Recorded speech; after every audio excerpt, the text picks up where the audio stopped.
Alicia Alcoholic.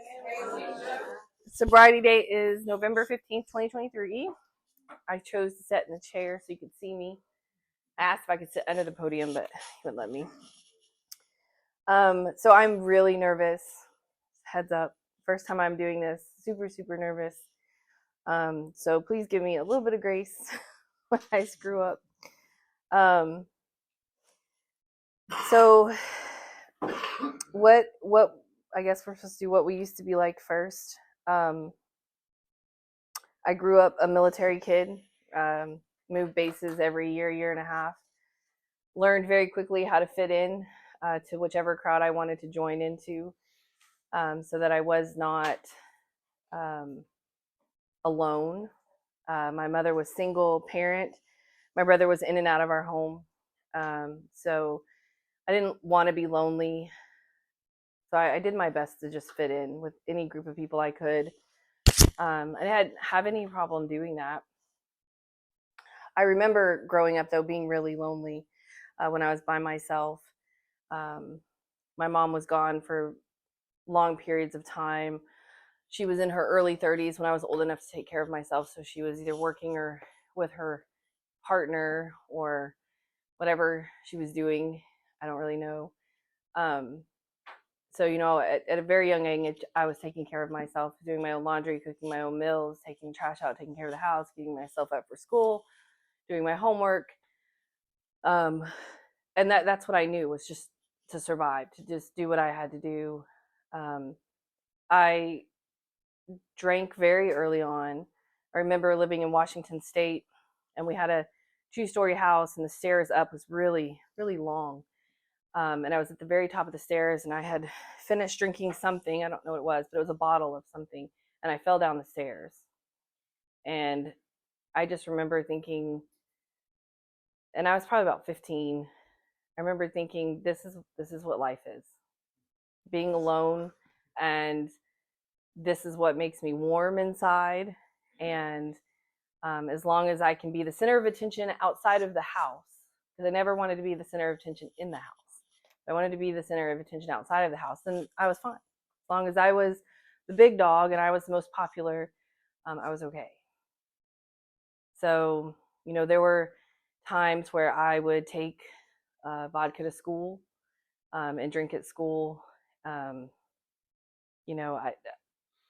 childhood is not something I really think about very often, to be honest with you.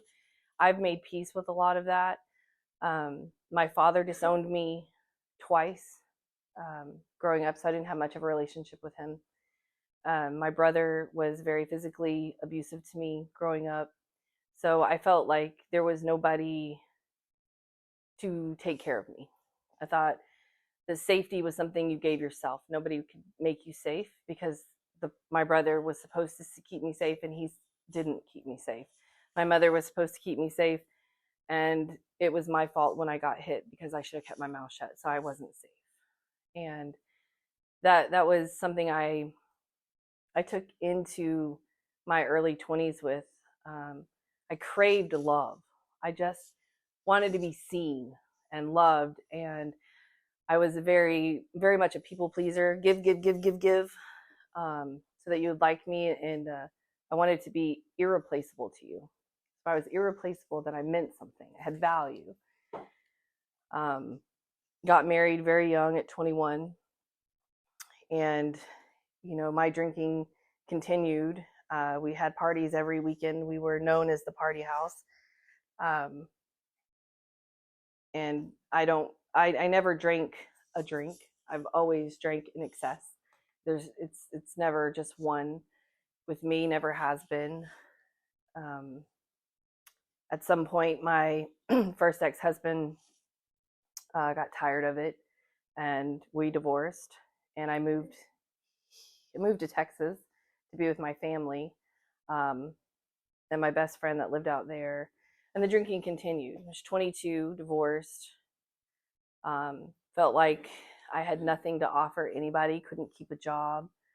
Always had to fall back on my mom for help financially.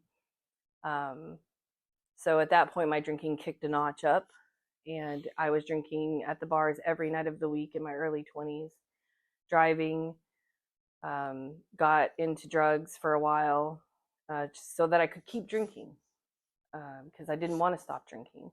In my 22, 23, 24, I didn't have the hangovers. I didn't have the effects of, as I've gotten older, the alcohol does to me. I could just bounce back and keep going, bounce back and keep going.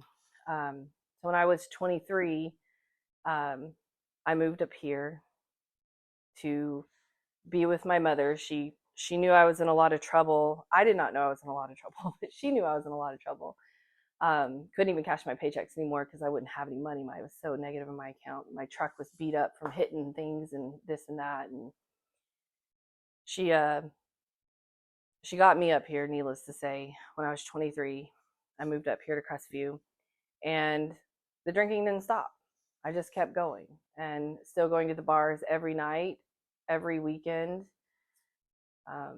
making, the bad decisions, being promiscuous, thinking that if I could be funny and useful and helpful, then the guys would stick around and I would get the love that I wanted.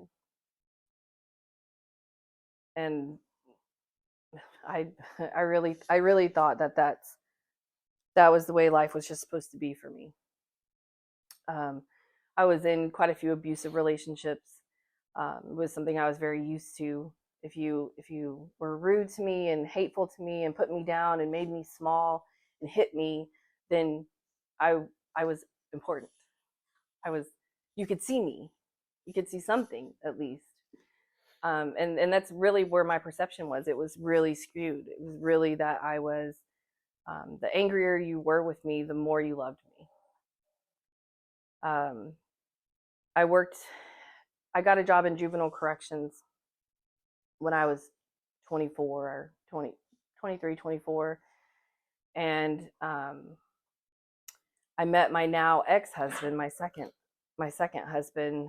Then I was drinking very heavily. He did not drink. He had gotten a DUI and he had quit drinking. So that was an issue for him with me with drinking. And one day, I'm 26 years old. I'm under my mother's thumb as I felt it. I was trying to go back to school, which I had dropped out of 3 times at this point already. And he said, I love you, but I can't be with you like this. You're a different person when you drink, and I don't like that person. So I stopped, and I didn't drink on a regular basis for 13 years. I did drink here and there, but I didn't drink every day. I would go months without drinking. I did, however, pick up other habits as of eating. At one point, I was almost 400 pounds. And I was eating my feelings. I was very irritable, discontent. We were together for 13 years. And in that 13 years, I did start drinking here and there. But again, it was never one. It was the whole case. It was the whole bottle. And I never just went to sleep. I blacked out. I never knew what I had done or said the night before.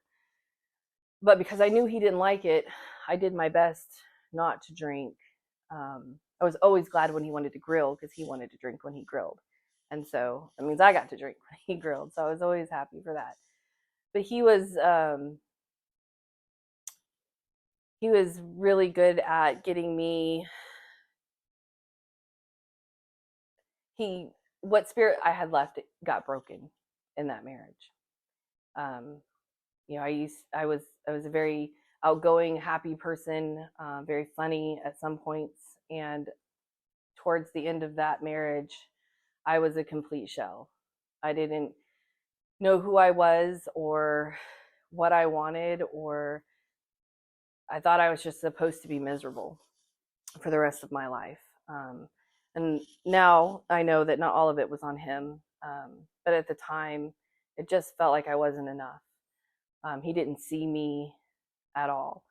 We never spent time together. We actually, for the last probably 3 years of our marriage, slept in separate rooms. Because we just couldn't stand being with each other.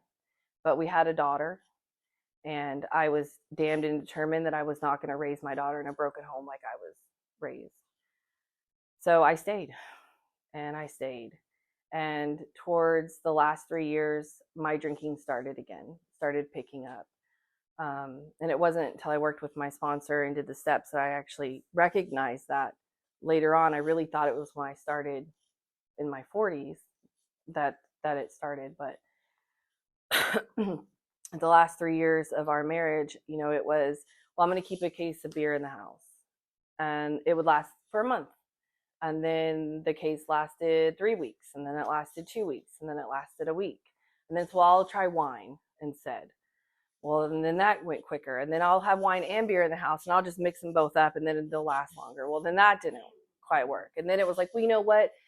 I'm gonna get, and so I know now that and I didn't recognize it then. I was working on getting that feeling, that breath of I was okay, and I could be a fun parent, and I wasn't irritable and discontent and angry all the time.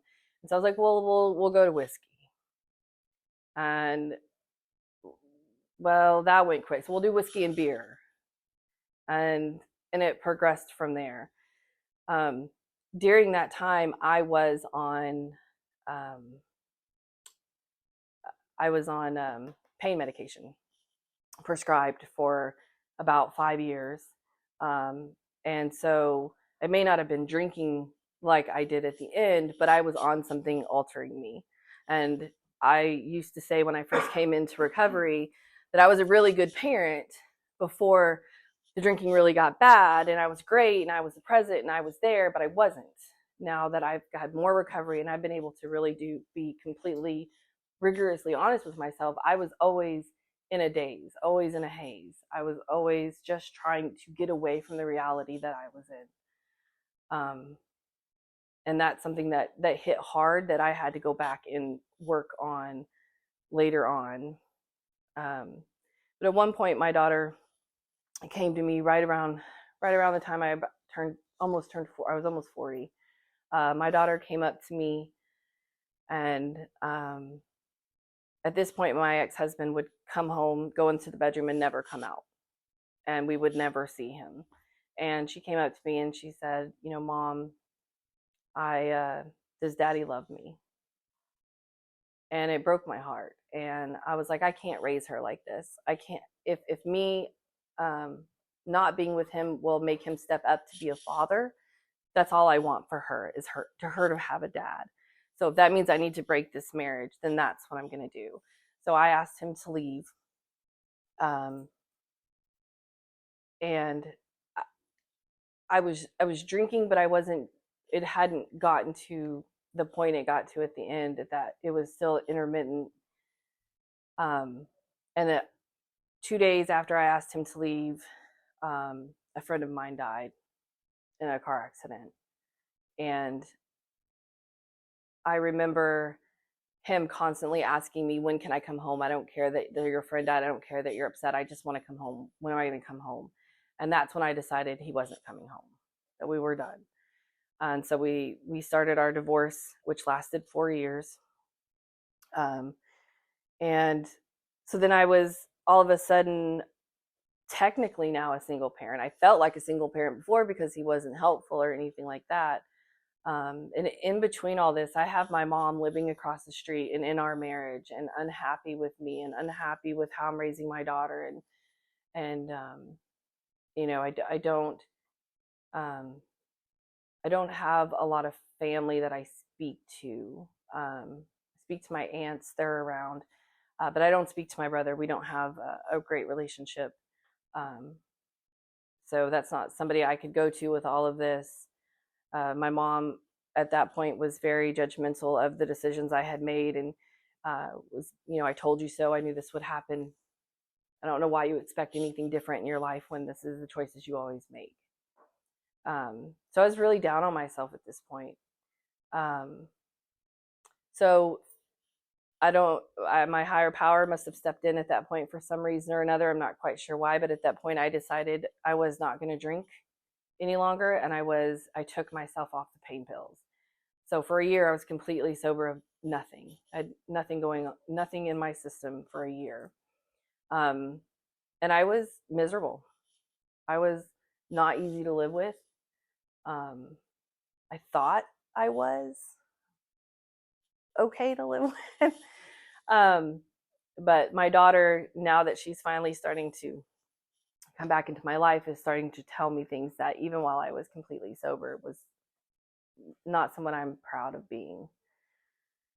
I was that mean girl.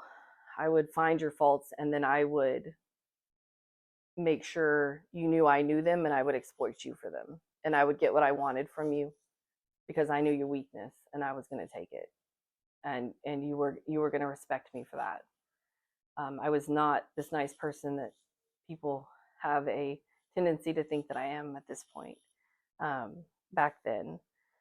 So I wrote it down because I can't ever remember what happened. So at that year point, I was lonely, or than I had been. I was sharing custody with my daughter, but I was fighting for full custody. I was very angry at my ex-husband. I thought he was just this horrible, nasty, mean person that didn't love me or my daughter. So I was trying to hurt him by taking her from him, basically. I was not going to let him have joint custody with me. And he was not going to be allowed to make any decisions with her, period. So at that year, I decided I wanted to start dating. And I geniusly got on the dating apps, like we all do. I thought, well, Bumble can't be that, right? It's a B. So come on.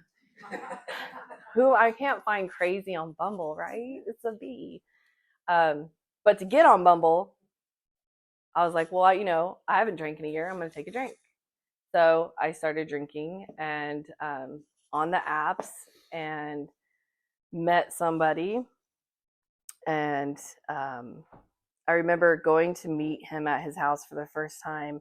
And I had not been drinking, but for maybe 2 weeks at this point. Again, every night. I was every night already. I remember driving to his house. He lived in Milton, and I was doing shots on the way there in the car. It was never a question of whether I had the thing. I would never drive completely sloshed in my head, but a few shots, all it did was give me a buzz. I was okay. It never occurred to me that it wasn't okay, because I needed to have the courage to actually meet this person, because I'm not funny without alcohol. I'm not outgoing without alcohol. I'm not nice without alcohol. And I've been told by my family that I am the least funniest person they've ever met in their entire life. So, and that stuck with me. It really stuck with me. And so I really thought I couldn't be anything other than this piece of crap if I didn't drink. So, and of course, when I drink, I make great decisions. So I just make fantastic decisions. So we decided to move in together within like a month or two. I had him move into my place because I still had my house. And red flag, you should get rid of all your furniture and I'll bring all mine. Okay, I'll do that. Well, but then I got moment of clarity. Let's put it in storage just in case, but at this point I am drinking every day. I'm drinking as soon as I get home from work. And that lasted for about 9 months. And, it was great at first, bringing me coffee at work and sending me text messages, making me feel like really loved, until it was, you're stupid, you're dumb, you can't even be a good mother, you drink too much, you this or that. And I just took it because that's what I was used to doing, was taking it. I thought that's just how it works in relationships. The woman's the piece of crap and you just have to take it. So I took it.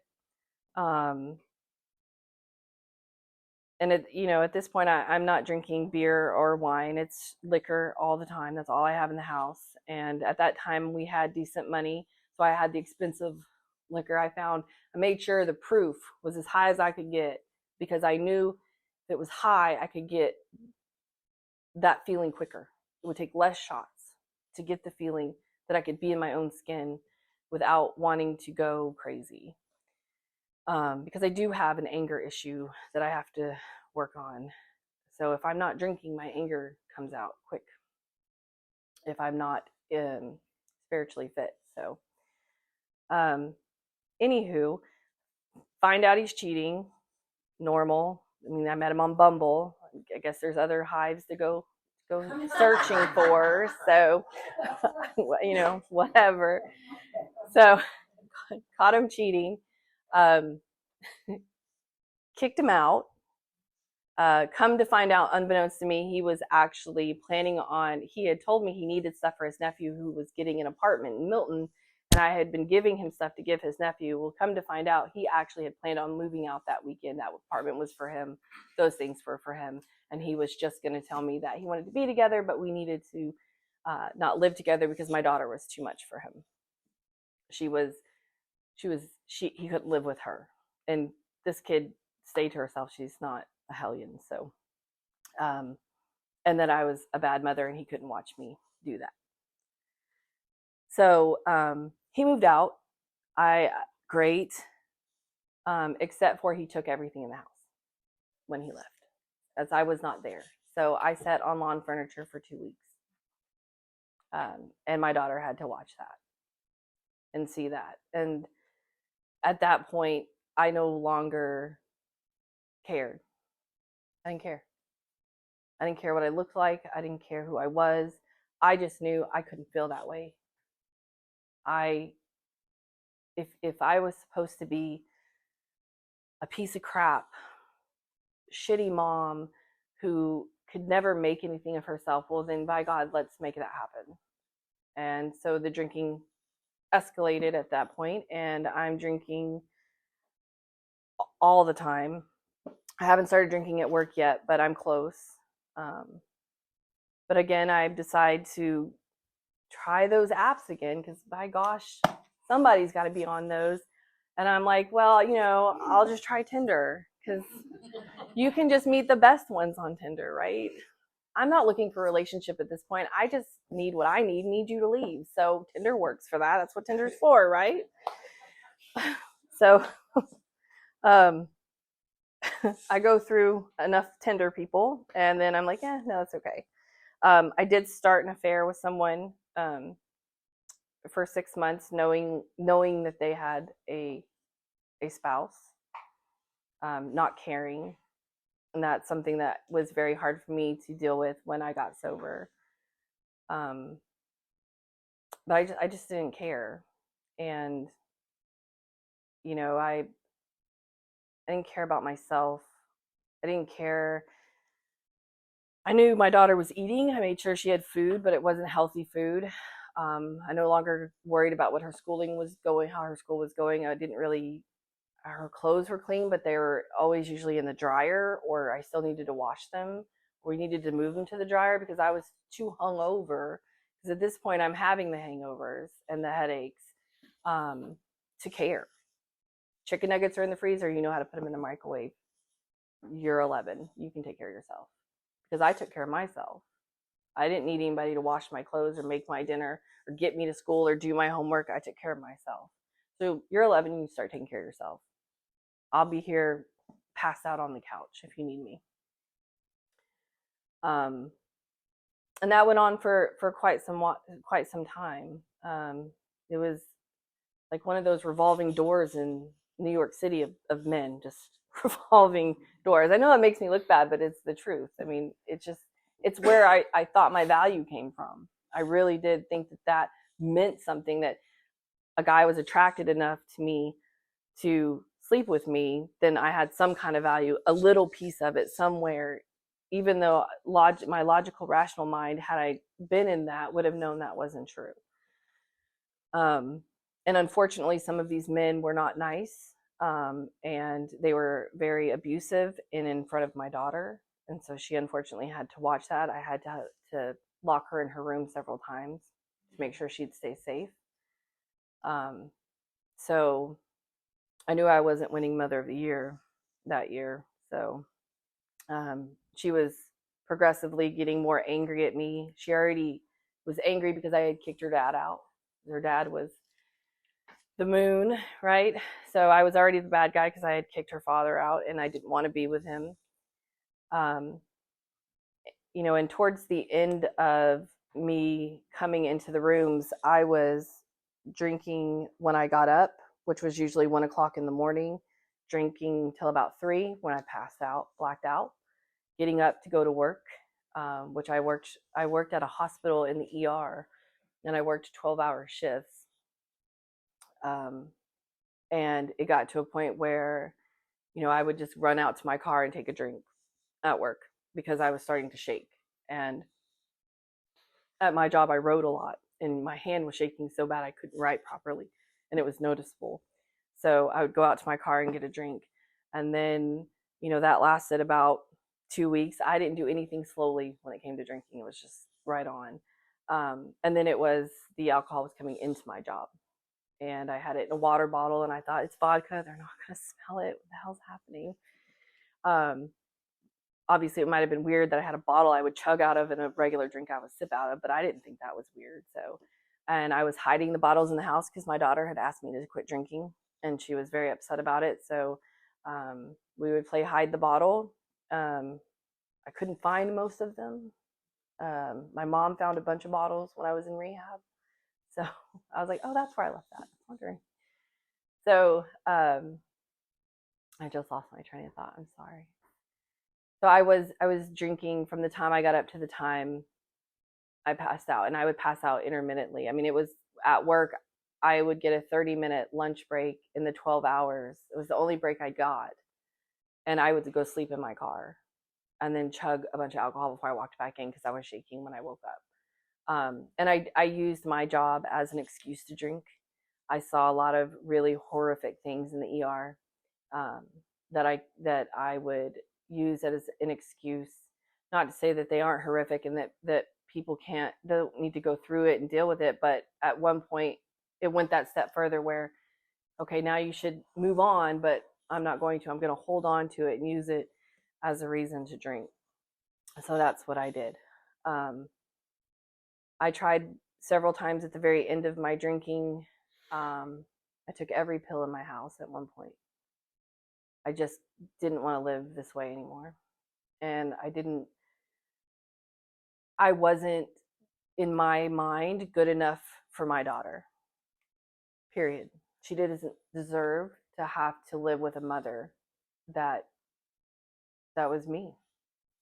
She deserved to, it would be, in my thinking at the time, it would be better for her to be motherless because she has a lot of people in her life than to have a mother she had to look at like this. Because I wasn't, at that point, didn't know what I was going to do.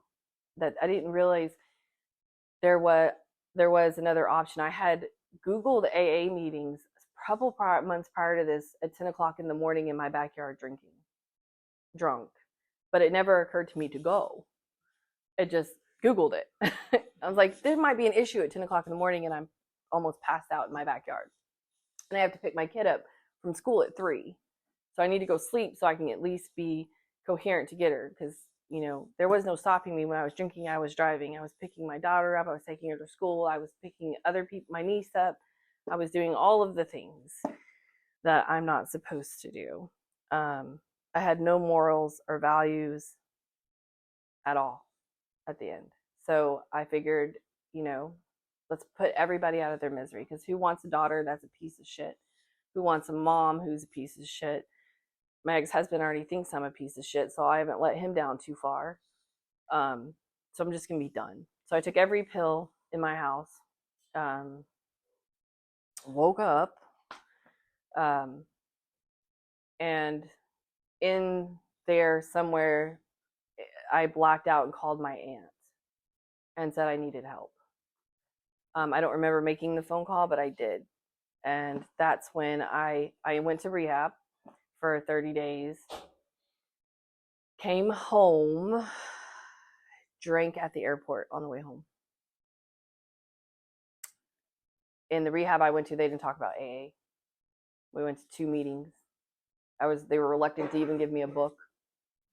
So I knew I had a drinking problem, but I didn't know there was a solution. So I figured, maybe I just got it out of control for a bit. So now we'll be all right. I just need to get on the plane. And so when I first came into the rooms, I was still drinking here and there.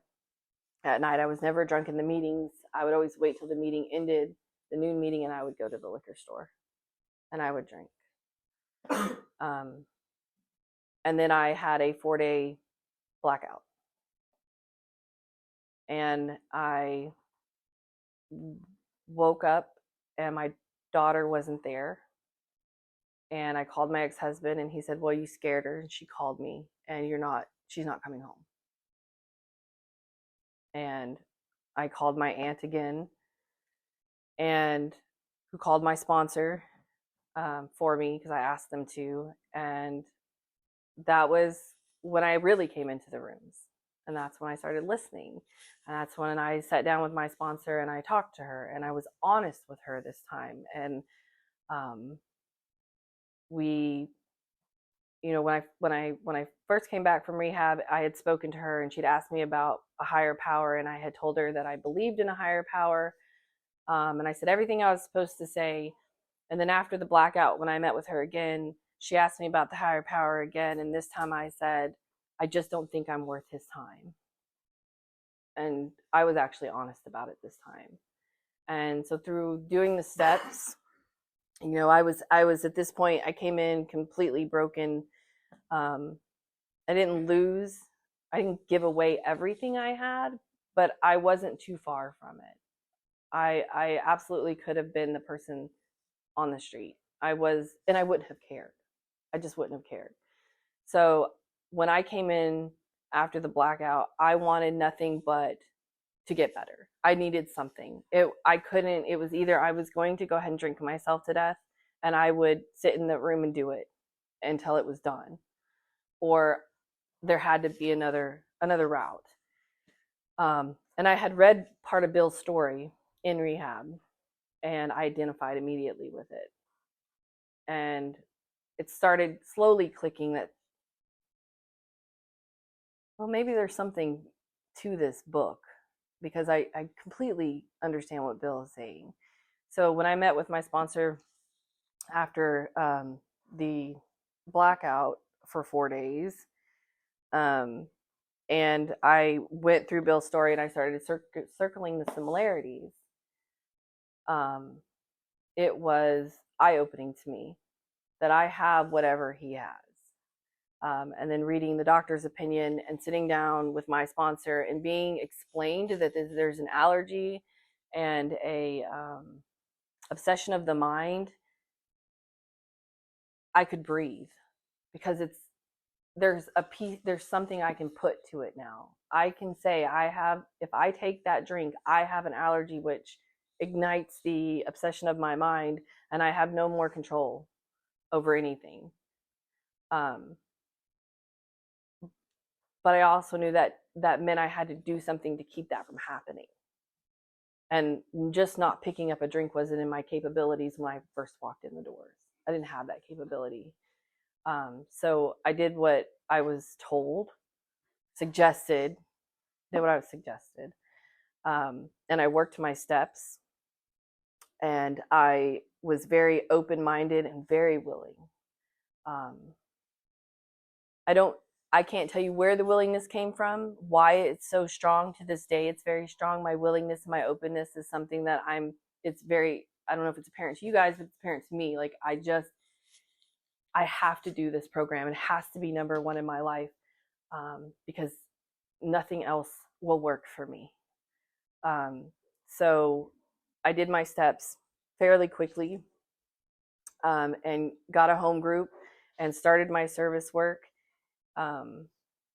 And I made a decision very early on that AA would be my life. Nothing else would be my life. AA would come first. My job doesn't come first. My daughter does not come first. My relationships don't come first. My family does not come first. AA comes first. And in the year I have been sober, because I have put AA first, everything has been great. I have gotten the promises that we are told on pages 83 and 84. I get to have serenity and peace. It may not be the best serenity and peace all the time, because life's, right? But I know even when life's kicking the shit out of me and I'm on the floor like I was the other day, tomorrow is a better day and the next day is a better day, because I have a tool set. I have 10, 11, and 12. I can look at myself. I can say, okay, this situation is happening. What am I doing in this situation to put one foot in front of the other and do what my higher power's purpose is? That's all I have to do. I don't have to control it. I just have to go with what's happening. And that the fact that my higher power now has control of everything in my life has freed me to a degree that I couldn't be free before. I don't, we had 2 gas leaks the other day in our house.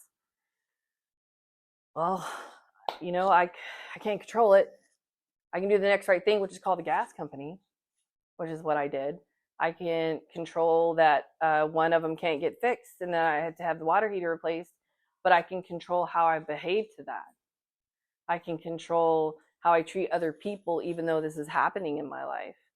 I can give whatever needs to happen to my higher power and make it work. And it may not, things aren't happening in the time I prefer them to happen, because I'd like hot water yesterday, but it'll happen in my higher power's time, because there's a reason why everything in my life is happening. And I've accepted that now.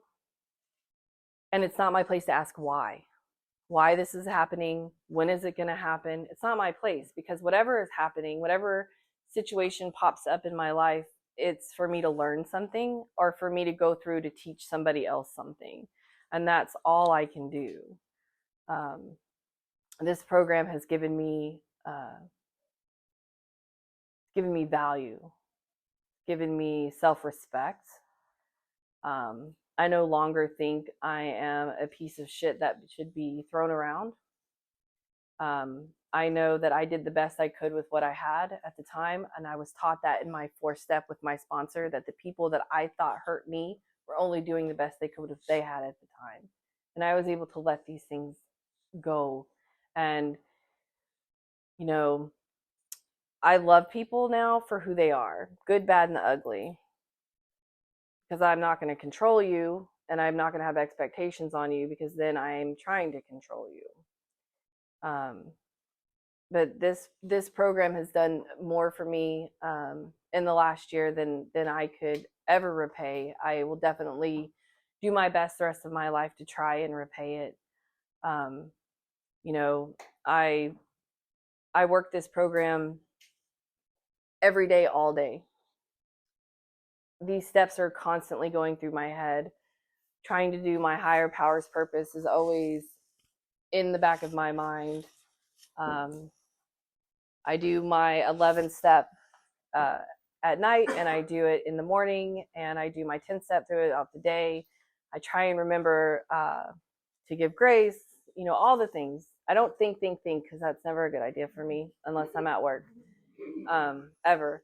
But, all the things that you learn in here, especially as you're doing your steps, and to all the suggestions and the things that I see people with sobriety do all day long, I'm trying to implement those into my world. And they haven't become second nature to me yet, but I know that they will, because I see people with sobriety who it is second nature to them, because they work their program when no one's watching and when people are watching. And so that's what I do. And I live this program. I make this program my life, because without it, there's no life for me anymore. So I'm going to end here soon. I just wanted to read real quick a little piece from the Keys of the Kingdom on page 275. AA is not a plan for recovery that can be finished and done with. It is a way of life, and the challenge contained in its principles is great enough to keep any human being striving for as long as he lives. We cannot outgrow this plan. As arrested alcoholics, we must have a program for living that allows for limitless expansion. Keeping one foot in front of the other is essential for maintaining our assessments. I don't know that word. Others may idle in a retrogressive groove without too much danger, but retrogressiveness,